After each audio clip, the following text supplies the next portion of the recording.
Zora and Me, Chapter 16. At the end of the school day, we told Teddy to meet us at the Loving Pine after he was done with his chores.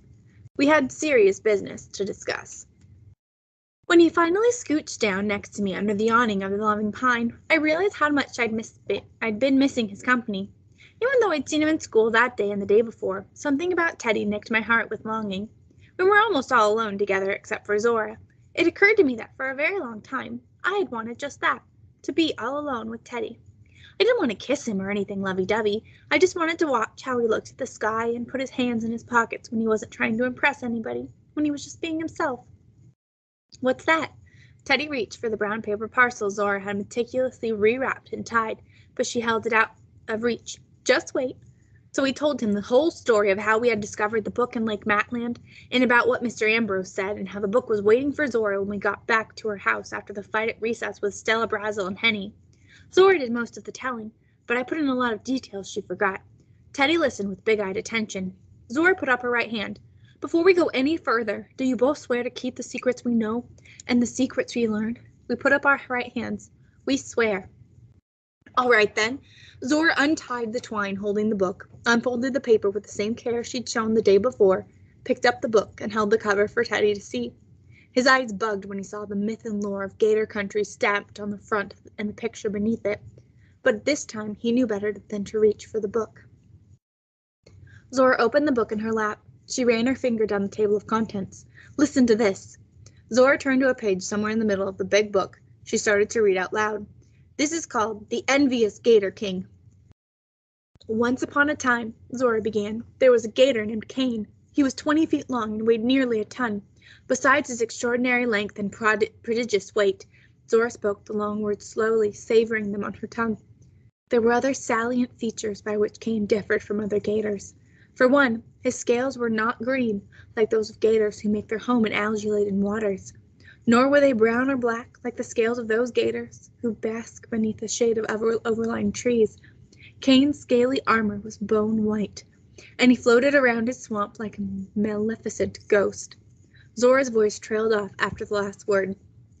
Do you think, Zora asked, Cain could be related to Ghost?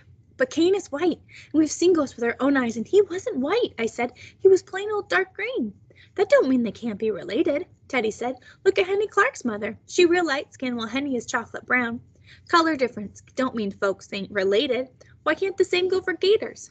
You're right, Zora said, her eyes thoughtful and serious. She picked up where she'd left off. Whereas his fellow crocodilians blended easily into the swamp water, Cain had no cover, nor could he ever hide. But standing out against the greens and browns of the Floridian swamp was not his only vexation. Cain was plagued by envy, and in this he bore a greater resemblance to humans than he did to his own species. When Cain beheld other gators, he had the same look in his onyx eyes as do human hunters, for he wanted not his brethren's friendship or their company, but their very skin. The rare times he saw a gator in his gargantuan proportions, he eviscerated his fellow reptile and attempted to drape the creature's lifeless pelt around his own. The other gators so feared Cain that, in hopes of appeasing him, they crowned him their king. But everywhere that King Cain looked, he saw not his reptilian domain, but only that which he did not possess. One day Cain made a decision. If he could not be brown and green like the rest of the gators, he could at least have the other thing he most coveted, song. He began his hunt by swallowing birds whole. Soon he had a whole array of songs and voices to choose from, but he found the chirps and squawks far from satisfying. He realized that what he most wanted to hear when he opened his mouth was a human voice. From that day forward, Cain spent his days and nights hunting for the perfect voice.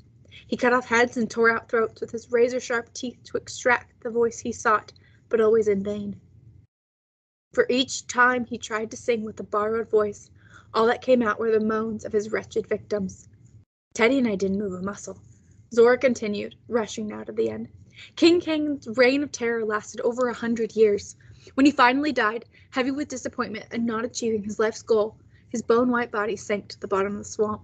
On its way down, his skin came loose from his skeleton like a giant cracked eggshell, releasing Cain's covetous spirit into the air. Until this day, Cain's spirit still searches for and possesses the bodies of other gators who, like him, are different from their gator brethren. Those he would make kings are all distinguished by great size, unique coloration, or some other aberration. and they continue Kane's hunt for the perfect human voice. At the end of the story, neither Teddy nor I spoke. Zora herself then broke the silence. I think there's a Gator King right here in Eatonville. I didn't know what to say. Zora had seen Mr. Pender with the gator snout, and here in our hands was a book that began to explain how that was possible. You think Mr. Pender is one of them? I asked. You think he's a possessed Gator King out to steal people's voices? Teddy tugged at a string on his shirt, mulling the situation over. Don't say anything about Gator Kings being half human. It just says they're different colors and sizes. But it also don't say they can't be, Zora countered defensively. It says other aberrations. Being half gator, half man has got to be the biggest aberration there is. And remember, he stole the head of a man with the most beautiful voice. Sonny didn't have a particularly fine voice, I added, but he talked big and loud about beating gators. What about old Lady Bronson? Teddy asked. Zora raised her eyebrows. Could be she was in the wrong place at the wrong time, and with her crackly old voice, she wasn't worth dragging down. Teddy had no answer to that, so Zora smoothed the page of her book and resumed reading. Sometimes, in the haunted hours twixt midnight and dawn, on the edge of a Gator King's swamp, the souls of his many maimed and murdered victims can be heard moaning softly in unison. This, paradoxically, leads to the only reputed method of stopping a Gator King's murderous rampage. What? I asked, breathless with curiosity. Zora pressed on. Go in those hours to a place where a Gator King has been known to wreak his havoc. When you hear the moans of his victims, answer them with a lullaby. If the Gator King is in earshot, your song will paralyze the beast, compel him to liberate the souls in his thrall, and send him to his watery resting place. The end. Hey, said Teddy, if the Gator King hears you singing, would he just come and steal your voice too? Zora shook her head. Not if it's a lullaby you're singing. Her voice was tired, and her eyes wider than I had ever seen them. It has to be a lullaby. She closed the book like she was keeping its wisdom safe between the green covers and clutched it against her chest over her heart. You know what this means, don't you? What? Teddy and I answered in unison. We have to go to the Blue Sink tonight, listen for the moaning victims and sing them a lullaby. That's the only way we can liberate Sonny's and Ivory's spirits and send the Gator King to his final rest, Zora declared. Okay, said Teddy, cottoning to the adventure, but we need a plan. I'm getting to it. I wasn't sure she had been, really, but it took her only as long as my thought to come up with what sounded like one. Carrie, you have the sweetest voice, so you're gonna do the singing. Teddy, you're the strongest, so bring the biggest stick you can find in case the Gator King comes after us and we need to whomp him one. But be careful. If it is Mr. Pender, he's already survived an attack by 3 gators. Even if you just stun him long enough for us all to climb up a tree, it could save our lives.